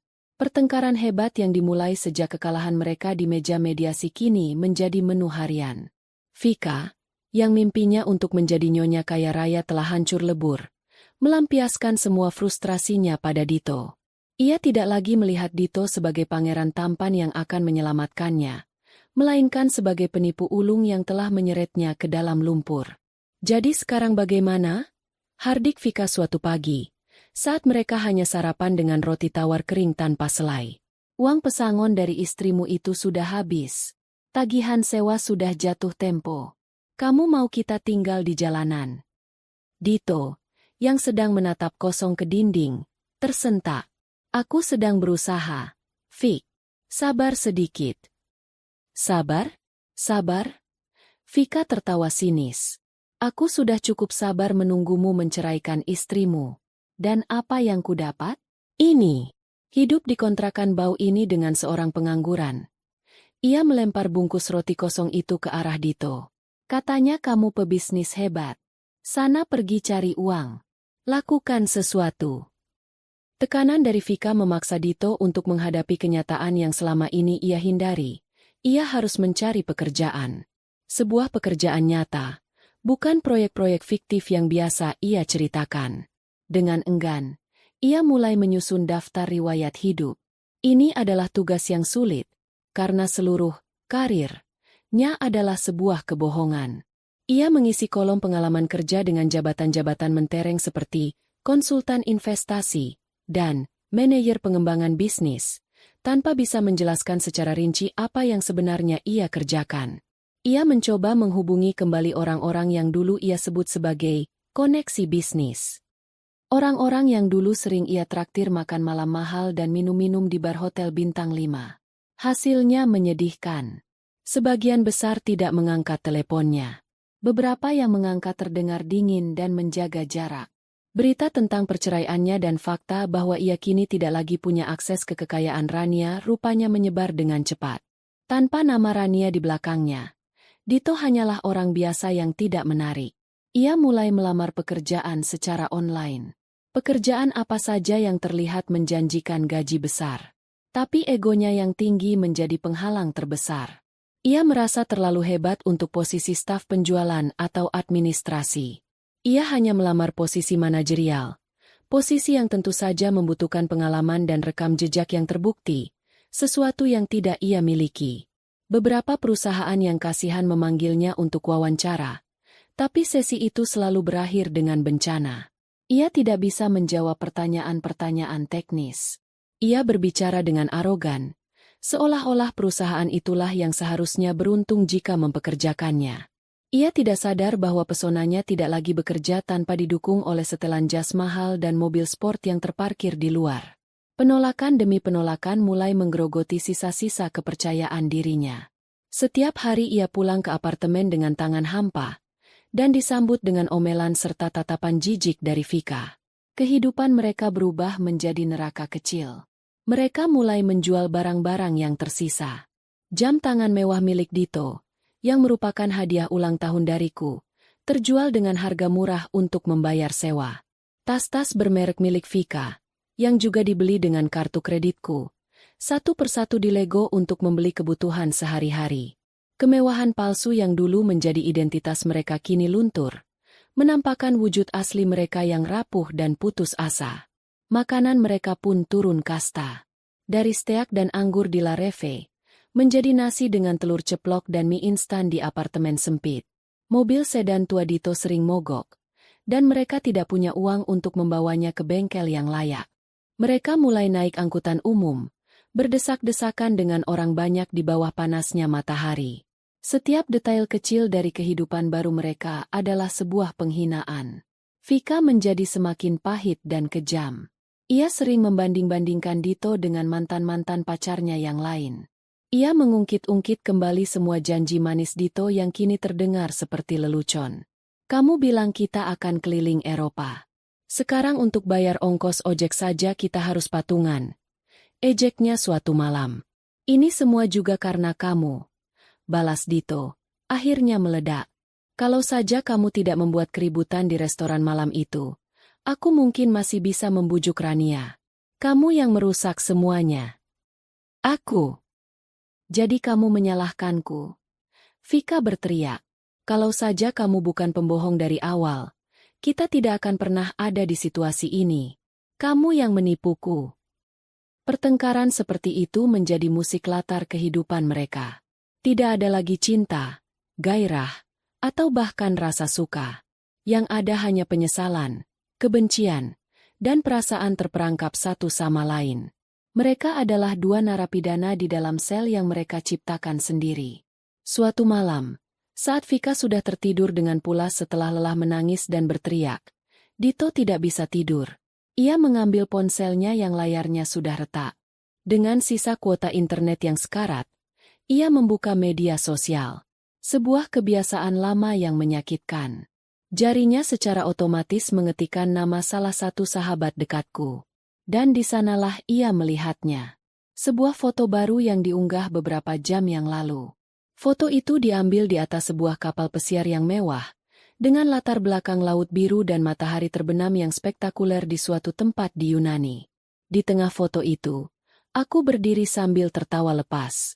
Aku mengenakan gaun musim panas yang sederhana namun elegan. Rambutku tertiup angin. Aku terlihat sangat bahagia, bebas, dan bersinar. Jauh lebih cantik dan hidup daripada saat aku masih bersamanya. Di sampingku ada teman-temanku. Semuanya tersenyum. Caption foto itu berbunyi, "Menikmati hidup yang sesungguhnya bersama orang-orang terbaik. Kau pantas mendapatkan ini, Ran." Foto itu seperti sebuah pukulan telak di ulu hati Dito. Di saat ia terpuruk dalam kemelaratan dan pertengkaran tiada henti, aku justru sedang menikmati hidup di tempat yang dulu hanya ada dalam dongeng-dongengnya. Rasa iri, benci, dan penyesalan yang mendalam membakarnya dari dalam. Ini adalah kehidupan yang seharusnya menjadi miliknya. Kehidupan yang telah ia sia-siakan demi sebuah perselingkuhan murahan. Dengan tangan gemetar karena marah, ia membanting ponselnya ke dinding. Suara benturan keras itu membangunkan Vika. "Ada apa lagi?" bentak Vika dengan suara serak. Dito tidak menjawab. Ia hanya menatap nanar ke arah ponselnya yang kini layarnya mati total, tergeletak di lantai yang dingin. Ia baru saja menghancurkan satu-satunya jendelanya untuk mengintip dunia yang telah hilang darinya. Kegelapan di layar ponsel itu adalah cerminan sempurna dari kehidupannya saat ini. Gelap, hancur, dan tanpa harapan. Di luar, suara sirene ambulans meraung di kejauhan, seolah ikut meratapi nasibnya. Pagi setelah Dito membanting ponselnya ke dinding disambut dengan keheningan yang lebih dingin dari lantai keramik apartemen itu. Vika tidak berteriak. Ia hanya duduk di tepi ranjang, menatap serpihan ponsel yang hancur itu dengan tatapan kosong. Kemarahannya sepertinya sudah mencapai titik jenuh dan kini berubah menjadi sesuatu yang lebih berbahaya. Kebencian yang tenang. Pertengkaran mereka bukan lagi tentang ponsel itu. Benda itu hanyalah simbol. Itu adalah pertengkaran tentang kehidupan mereka yang sama hancurnya. Tentang masa depan yang tampak sama gelapnya dengan layar ponsel yang mati itu. "Jadi, sekarang kita bahkan tidak punya alat komunikasi," kata Vika pelan. Suaranya serak. "Bagaimana kalau ada keadaan darurat? Bagaimana kalau ada yang menelepon untuk panggilan kerja?" "Oh, aku lupa. Tidak akan ada yang meneleponmu." Ejekan dingin itu menusuk lebih dalam daripada teriakan manapun. Cinta, atau apapun ilusi yang pernah mereka sebut sebagai cinta, kini telah menguap tanpa sisa. Hubungan mereka tidak lagi ditopang oleh gairah atau kasih sayang, melainkan oleh rantai kebutuhan dan kebencian yang saling mengikat. Dito butuh tempat tinggal Vika, dan Vika butuh sisa-sisa uang receh yang bisa dihasilkan Dito. Mereka terjebak dalam simbiosis parasitisme yang menyakitkan. Vika berubah. Wanita yang dulu selalu berusaha tampil glamor dan ceria di depan Dito kini menunjukkan warna aslinya. Ia menjadi sosok yang masam, pemarah, dan penuh perhitungan. Setiap percakapan mereka selalu berujung pada uang. Saat Dito pulang, pertanyaan pertama yang keluar dari mulut Vika bukanlah, "Bagaimana harimu?" melainkan, "Dapat uang berapa hari ini?" Ia mulai mempermalukan Dito di depan umum, seolah ingin membuat pria itu merasakan remah-remah penghinaan yang ia rasakan. Suatu hari, saat mobil tua Dito mogok untuk kesekian kalinya, mereka terpaksa makan di sebuah warung Tegal di pinggir jalan. Dito memesan 2 porsi nasi dengan telur dan tempe orek. Saat makanan datang, Vika menatap piringnya dengan jijik. "Dulu kamu janji mau membelikanku restoran di Paris," katanya dengan suara cukup keras hingga terdengar oleh pengunjung lain. "Sekarang, jangankan restoran, makan di warteg saja lauknya cuma tempe. Hebat sekali kamu, Mas Dito." Beberapa orang menoleh ke arah mereka. Dito hanya bisa menunduk. Wajahnya panas karena malu. Ia merasa tatapan semua orang menusuknya, menghakiminya sebagai pria gagal. Tak hanya itu, Vika juga mulai secara terang-terangan menggoda pria lain di depan Dito. Ia akan tersenyum manis pada abang pengemudi ojek online, memuji tukang parkir minimarket yang membantunya menyeberang, atau mengobrol dengan suara manja pada kasir supermarket. Ia melakukannya bukan karena tertarik, melainkan untuk menunjukkan pada Dito betapa rendahnya nilai pria itu di matanya sekarang. Ia seolah ingin berkata, "Lihat, bahkan pria-pria ini terlihat lebih menjanjikan daripada kamu." Tekanan mental dan penghinaan yang terus-menerus akhirnya menghancurkan sisa-sisa harga diri Dito. Ia berhenti berusaha. Ia tidak lagi bermimpi mendapatkan pekerjaan manajerial. Ia menyerah. Ia menerima pekerjaan apapun yang bisa ia dapatkan. Akhirnya, ia diterima bekerja sebagai kurir di sebuah perusahaan ekspedisi kecil. Setiap hari, ia harus mengendarai motor butut milik perusahaan, berpanas-panasan di bawah terik matahari, mengantarkan paket dari satu alamat ke alamat lain. Pekerjaan yang jujur, tapi bagi seorang Dito yang egonya setinggi langit, pekerjaan itu adalah neraka di bumi. Gaji yang ia terima setiap bulan jauh dari cukup. Setelah dipotong untuk sewa apartemen dan membayar beberapa utang Vika, uang yang tersisa hanya cukup untuk makan seadanya. Tidak ada lagi uang untuk bensin mobil, untuk pakaian baru, atau bahkan untuk sekadar membeli pulsa. Mereka hidup dari hari ke hari, dijerat oleh kecemasan yang tak berkesudahan. Suatu malam, Dito pulang lebih larut dari biasanya. Tubuhnya terasa remuk setelah seharian mengantar ratusan paket di tengah hujan. Namun, hari itu ia mendapat sedikit uang tip dari seorang pelanggan yang baik hati. Dengan uang itu, ia membelikan sebungkus martabak manis rasa coklat keju, makanan favorit Vika di awal-awal hubungan mereka. Ia berharap isyarat kecil ini bisa sedikit mencairkan suasana beku di antara mereka, membangkitkan kenangan saat semuanya masih terasa indah. Ia masuk ke apartemen dengan senyum lelah, membawa kotak martabak itu seperti sebuah piala. "Vika, lihat aku bawa apa," katanya. Vika, yang sedang menonton televisi dengan wajah bosan, menoleh. Ia melihat kotak martabak itu, dan bukannya tersenyum, wajahnya justru mengeras. "Martabak? Kamu pikir makanan murahan seperti ini bisa menyelesaikan semua masalah kita?" "Ini bukan untuk menyelesaikan masalah," kata Dito pelan. "Aku hanya, teringat dulu kamu suka sekali." "Dulu," bentak Vika sambil berdiri. "Dulu kamu juga membawakanku tas Chanel. Dulu kamu mengajakku makan malam di Hotel Bintang 5. Sekarang kamu mau menyumpal mulutku dengan martabak seharga 30.000 perak ini." "Aku muak, Dito. Aku muak makan makanan orang miskin. Aku muak hidup seperti ini." Dengan gerakan kasar, ia menyambar kotak martabak itu dari tangan Dito dan melemparkannya ke lantai. Potongan-potongan martabak yang hangat berhamburan di atas keramik yang dingin. Coklat dan kejunya yang meleleh kini ternoda oleh debu. Dito mematung. Ia menatap martabak yang berserakan itu, lalu menatap Vika. Sesuatu di dalam dirinya patah.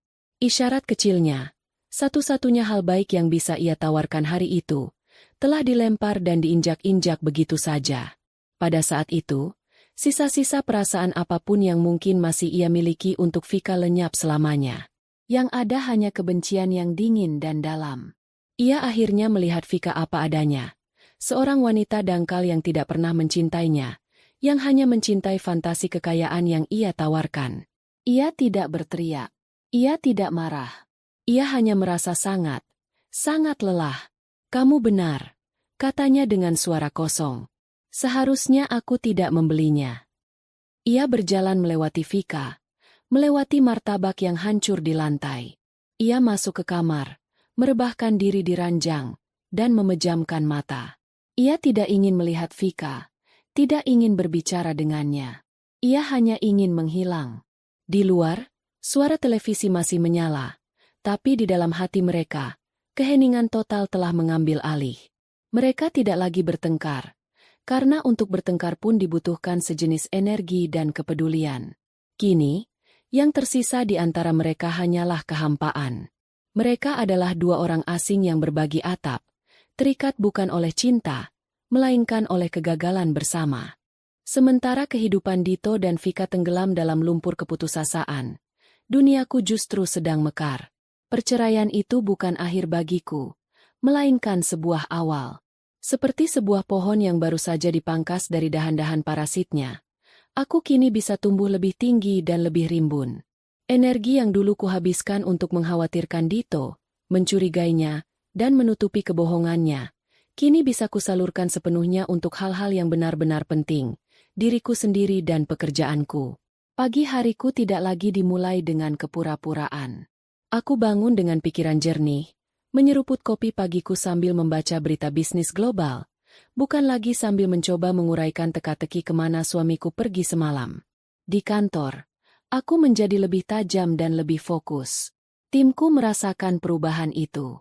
Mereka melihat seorang pemimpin yang lebih bersemangat, lebih inspiratif, dan lebih tegas dari sebelumnya. Tanpa beban emosional yang berat, kreativitas dan intuisiku dalam berbisnis mengalir deras. Hasilnya tidak butuh waktu lama untuk terlihat. 6 bulan setelah perceraian, perusahaanku berhasil memenangkan sebuah tender proyek properti berskala internasional. Sebuah pencapaian yang bahkan tidak berani kumimpikan saat masih bersama Dito. Kesepakatan itu membawaku terbang ke berbagai negara, bertemu dengan para investor dan arsitek kelas dunia. Aku sibuk, tentu saja, tapi ini adalah kesibukan yang memuaskan. Kesibukan yang membangun, bukan yang menguras. Kesuksesan ini terasa lebih manis karena aku tahu ini 100% hasil kerjaku sendiri. Tidak ada bayang-bayang pria yang mencoba menumpang nama atau mengambil kredit atas usahaku. Perubahan itu tidak hanya terjadi di ranah profesional. Aku juga mulai merebut kembali ruang pribadiku. Rumah besar yang dulu terasa dingin dan penuh rahasia, kini kuubah menjadi surga pribadiku. Aku menyewa seorang desainer interior dan kami merombak total beberapa ruangan. Kamar tidur utama, yang dulu berbagi ranjang dengan seorang pembohong, kini didekorasi ulang dengan warna-warna yang menenangkan, penuh dengan cahaya matahari dan karya seni yang kuinspiratif. Ruang kerja Dito yang pengap, yang dulu menjadi pusat komando kebohongannya, kubongkar habis. Kini ruangan itu berubah menjadi studio yoga dan meditasi pribadiku, dengan jendela besar yang menghadap langsung ke taman belakang yang rimbun.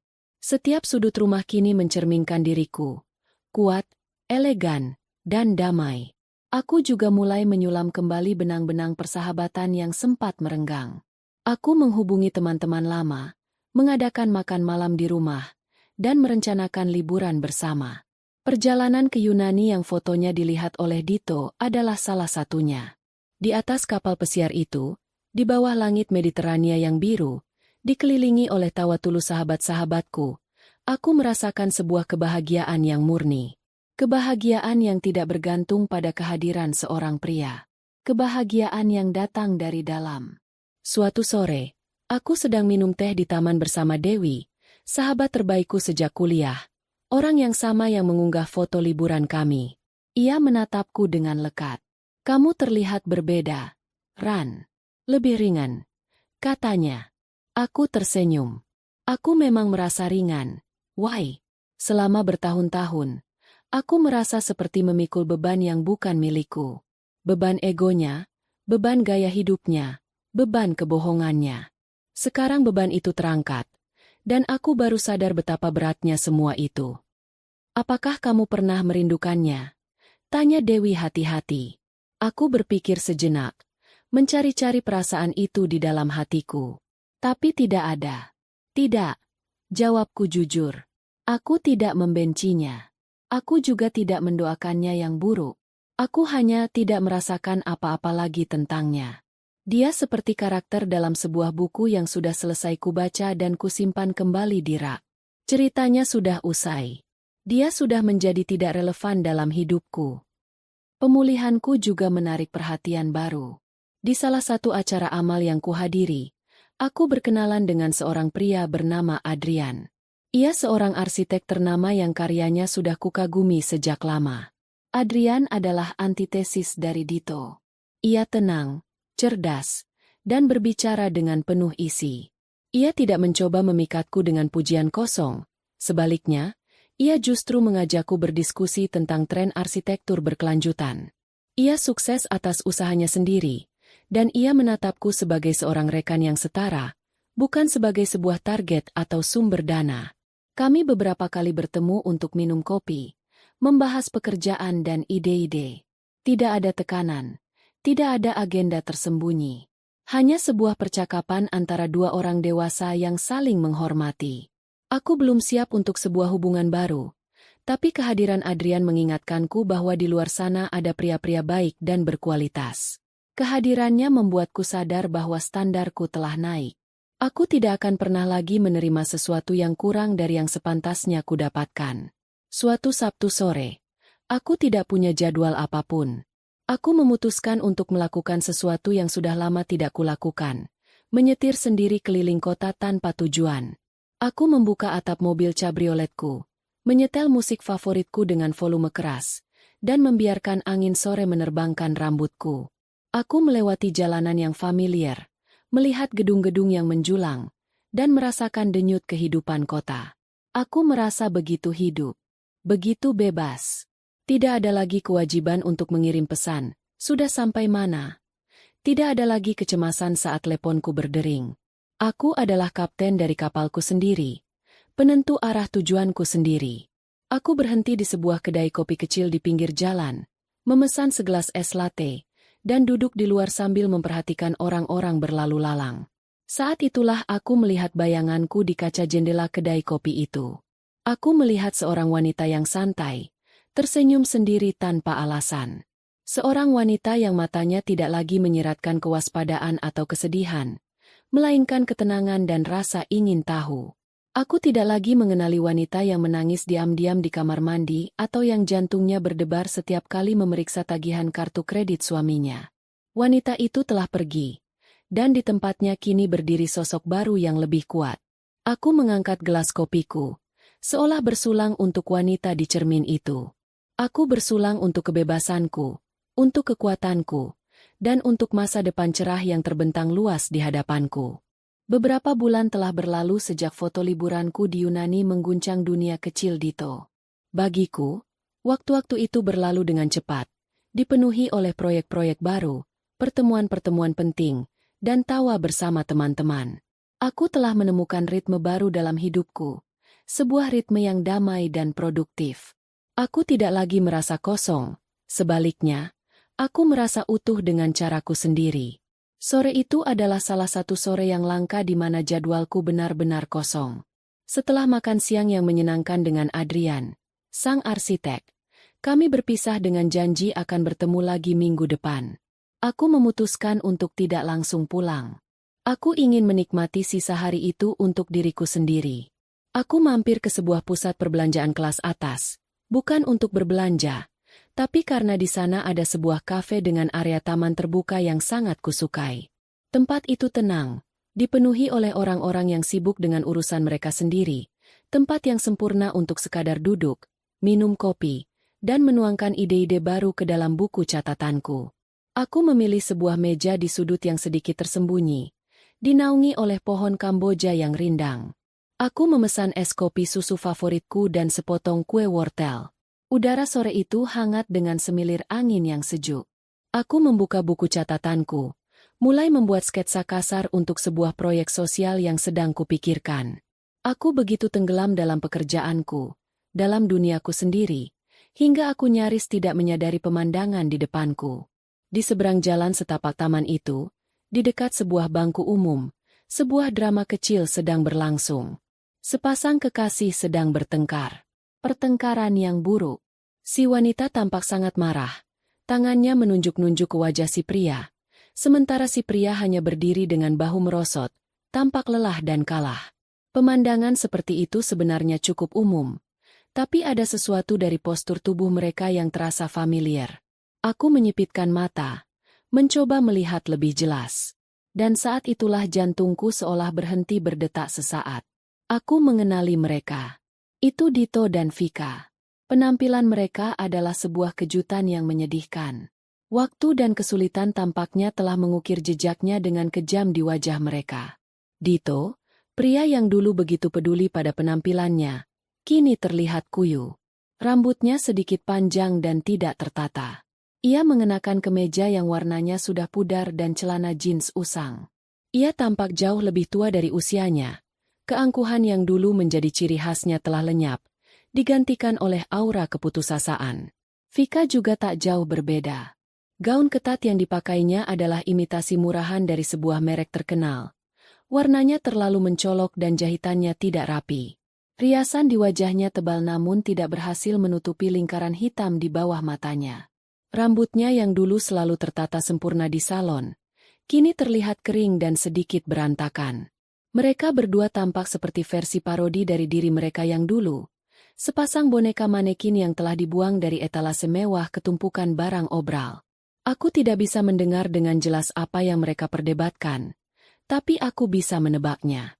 Dari gerakan tangan Vika yang menunjuk ke sebuah etalase toko tas di seberang mereka, dan gelengan kepala Dito yang frustrasi, aku tahu ini semua tentang uang. Tentang keinginan yang tak terpenuhi dan kantong yang kosong. Pertengkaran mereka semakin memanas. Vika mendorong bahu Dito dengan kasar. Dito balas membentaknya. Mereka adalah potret sempurna dari sebuah hubungan yang beracun. Sebuah kesengsaraan yang mereka bagi berdua. Aku hanya menatap mereka. Tanpa emosi. Tidak ada rasa iba. Tidak ada rasa puas. Aku hanya merasa seperti sedang menonton sebuah film dokumenter tentang spesies yang terancam punah. Spesies orang-orang yang menggantungkan kebahagiaan pada materi. Di tengah amarahnya, Vika mengedarkan pandangan ke sekeliling dengan liar, seolah mencari pembenaran atas kemarahannya. Dan saat itulah, mata kami bertemu. Hanya butuh sedetik baginya untuk mengenaliku. Aku melihat berbagai emosi melintas di wajahnya dalam waktu singkat. Pertama, keterkejutan. Lalu, rasa malu yang mendalam saat ia menyadari betapa buruknya penampilannya dan situasi mereka. Dan yang terakhir, yang paling kuat, adalah rasa iri yang begitu pekat hingga nyaris terlihat wujudnya. Rasa iri itu dengan cepat berubah menjadi kebencian murni. Melihatku duduk di sana, santai di kafe yang mahal, mengenakan pakaian yang simpel namun elegan, dengan aura ketenangan yang terpancar dari diriku, pastilah menjadi pemandangan yang tak tertahankan baginya. Aku adalah cerminan dari semua yang telah ia coba rebut namun gagal total. Aku adalah pengingat hidup dari kegagalannya. Aku tidak membuang muka. Aku tidak berpura-pura tidak melihatnya. Aku hanya menatapnya balik dengan tatapan tenang, sambil perlahan mengangkat cangkir kopiku dan menyesapnya. Ketenanganku tampaknya menjadi bahan bakar terakhir yang menyulut api amarahnya. Dito, lihat, desisnya. Menarik lengan Dito dan menunjuk ke arahku. Dito mengikuti arah pandangannya dan wajahnya langsung pucat pasi. Ia tampak ngeri, seolah baru saja melihat hantu. Vika, jangan. Ayo kita pergi dari sini, bisik Dito, mencoba menarik Vika untuk pergi. Ia jelas tidak ingin ada konfrontasi lagi. Ia sudah cukup dipermalukan seumur hidupnya. Tapi Vika sudah tidak bisa dikendalikan. Ia melepaskan cengkeraman Dito dengan kasar. Dengan mata menyala-nyala karena benci, ia mulai berjalan ke arahku. Setiap langkahnya dipenuhi oleh amarah dan frustrasi yang telah ia pendam selama berbulan-bulan. Dito, yang tak punya pilihan lain, mengikutinya dengan langkah berat. Wajahnya tertunduk menahan malu. Dunia di sekitarku seolah melambat. Aku bisa melihat orang-orang di meja lain mulai memperhatikan. Aku meletakkan cangkir kopiku dengan perlahan. Aku menutup buku catatanku.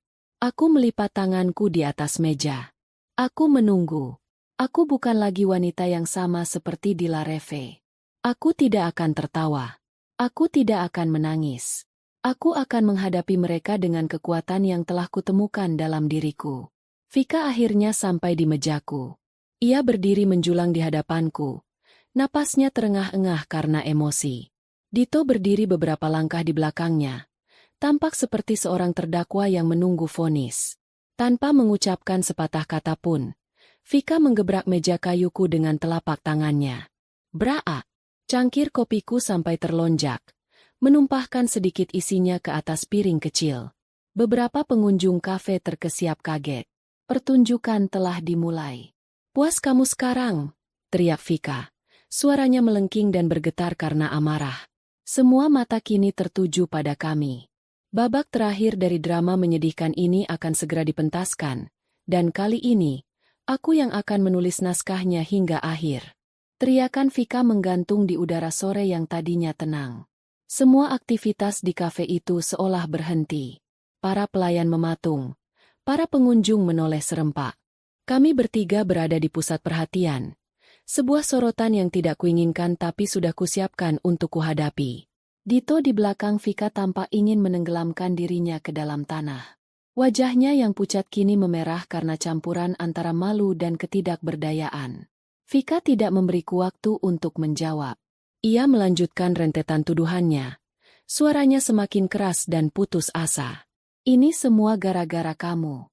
Kamu merencanakan ini semua, kan? Kamu sengaja pamer di depan kami. Kamu pasti tertawa di dalam hati, melihat kami sengsara seperti ini. Kamu senang, kan? Senang melihat kami menderita. Setiap kata yang keluar dari mulutnya adalah racun. Sebuah upaya untuk menarikku ke dalam kubangan lumpur kebencian yang sama dengannya. Ia tidak mencari keadilan atau penjelasan. Ia hanya mencari kambing hitam. Seseorang untuk disalahkan atas semua pilihan buruk yang telah ia dan Dito buat. Aku membiarkannya menyelesaikan luapannya. Aku menatapnya, bukan dengan kemarahan, tapi dengan sesuatu yang mungkin jauh lebih menyakitkan baginya, rasa kasihan. Saat ia berhenti untuk mengambil napas, aku berbicara dengan suara yang sangat tenang, kontras dengan teriakannya yang histeris. Menderita? Aku mengulangi katanya. Seolah sedang merenungkan sebuah konsep yang asing. Aku menggelengkan kepala pelan. Mbak Vika, bukankah ini kehidupan yang kamu pilih sendiri? Pertanyaanku yang sederhana itu membuatnya terdiam sesaat. Ia tampak bingung, seolah tidak menduga respons yang begitu tenang. Aku melanjutkan, nada suaraku tetap datar dan logis, seperti sedang menjelaskan sebuah fakta yang tak terbantahkan. Saya pamer? Saya hanya sedang duduk minum kopi sendirian di hari Sabtu. Saya bahkan tidak tahu kalian ada di sini. Lalu, saya senang melihat kalian menderita? Aku tersenyum tipis, senyum yang tidak mencapai mataku. Sejujurnya, saya bahkan tidak pernah memikirkan kalian sama sekali. Hidup saya terlalu sibuk dan terlalu indah untuk diisi dengan pikiran tentang masa lalu yang tidak penting. Pernyataan itu adalah sebuah tamparan tak terlihat. Ditolak, diperangi, atau dibenci mungkin masih lebih baik daripada dianggap tidak relevan. Menjadi tidak penting adalah penghinaan terbesar bagi orang-orang seperti Vika dan Dito. Aku bisa melihat percikan api di mata Vika sedikit meredup, digantikan oleh kilat keterkejutan dan luka. Aku memutuskan untuk mengakhiri drama ini sekali dan untuk selamanya. Aku bersandar sedikit ke depan, menatap lurus ke mata Vika. Coba saya bantu ingatanmu sedikit. Ya, kataku dengan nada manis yang dibuat-buat. Beberapa bulan yang lalu, di sebuah restoran mewah, bukankah kamu yang datang ke meja saya? Bukankah kamu yang berteriak-teriak dengan sangat percaya diri, mati-matian meminta pria ini? Aku menggerakkan daguku ke arah Dito, yang tersentak seolah baru saja disetrum. Kamu bilang dia adalah cinta sejatimu. Kamu bilang kamu tidak bisa hidup tanpanya. Kamu bahkan menuntutnya untuk menceraikan saya saat itu juga, di depan semua orang. Aku berhenti, membiarkan kenangan memalukan itu kembali mengisi benak mereka. Nah, lanjutku, suaraku menjadi lebih tajam. Lihat sekarang, keinginan terbesarmu sudah terkabul. Dia sudah jadi milikmu 100%.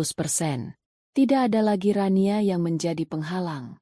Tidak ada lagi istri sah yang harus kamu singkirkan. Seharusnya kamu menjadi wanita paling bahagia di dunia, bukan?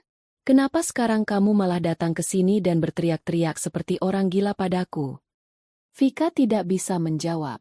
Mulutnya terbuka tapi tidak ada suara yang keluar. Logikaku telah memojokkannya, memaksanya untuk berhadapan dengan kebenaran dari pilihannya sendiri. Aku merasa ini saatnya untuk memberikan sentuhan terakhir. Aku membuka tas tanganku, mengeluarkan dompet, dan mengambil selembar uang 100.000 rupiah yang masih baru dan licin. Aku meletakkannya di atas meja, lalu menggesernya dengan ujung jariku ke arah mereka. Sebuah gerakan yang penuh dengan penghinaan yang dingin. Ini, kataku, suaraku kini dipenuhi oleh nada kasihan yang dibuat-buat. Kalian berdua kelihatan kacau sekali. Sepertinya kalian butuh makan. Pakai uang ini untuk membeli sesuatu yang layak. Jangan bertengkar terus di depan umum hanya karena masalah uang. Tidak enak didengar orang. Tindakan itu adalah paku terakhir di peti mati harga diri mereka. Vika menatap uang itu seolah itu adalah seekor ular berbisa. Dito bahkan tidak berani melihatnya. Aku berdiri dari kursiku, merapikan pakaianku dengan gerakan yang santai. Aku mengumpulkan buku catatan dan ponselku. Aku menatap mereka berdua untuk terakhir kalinya. Vika yang mematung karena amarah dan malu. Dito yang menatap lantai seolah ingin mati. Sana, kataku dengan nada final, sambil melambaikan tangan dengan gerakan mengusir yang ringan. Ambil suami miskinmu itu. Aku berhenti sejenak, lalu tersenyum lebar, senyum yang tulus dan penuh kemenangan. Silakan dinikmati sisa hidup kalian bersama. Lalu, aku tertawa. Bukan tawa terbahak-bahak seperti di restoran dulu. Kali ini adalah tawa pendek yang tajam dan renyah. Hahaha. Sebuah tawa penutup yang sempurna. Aku berbalik dan berjalan pergi, tidak pernah menoleh ke belakang. Aku bisa merasakan tatapan para pengunjung kafe mengikutiku. Tapi aku tidak peduli. Langkahku terasa ringan dan mantap. Aku tidak merasakan dendam. Tidak juga kebahagiaan yang meluap-luap. Yang kurasakan hanyalah kedamaian. Sebuah lingkaran telah tertutup dengan sempurna. Aku tidak perlu membalas dendam, karena hidup telah melakukannya untukku. Mereka mendapatkan apa yang paling mereka inginkan, satu sama lain. Dan kebersamaan itulah yang ternyata menjadi hukuman terberat bagi mereka. Saat aku berjalan menuju tempat parkir, ponselku bergetar. Sebuah pesan masuk dari Adrian, menanyakan bagaimana sisa hariku. Aku tersenyum. Kali ini senyum yang benar-benar hangat. Aku mengetik balasan sambil terus berjalan. Aku melangkah keluar dari pusat perbelanjaan, menuju mobilku, menuju masa depanku. Di belakang sana, aku meninggalkan dua orang yang terperangkap dalam reruntuhan masa lalu yang mereka ciptakan sendiri, dengan selembar uang Rp100.000 yang tergeletak di atas meja sebagai saksi bisu dari akhir cerita mereka. Bagiku, ini bukan akhir. Ini adalah awal dari segalanya.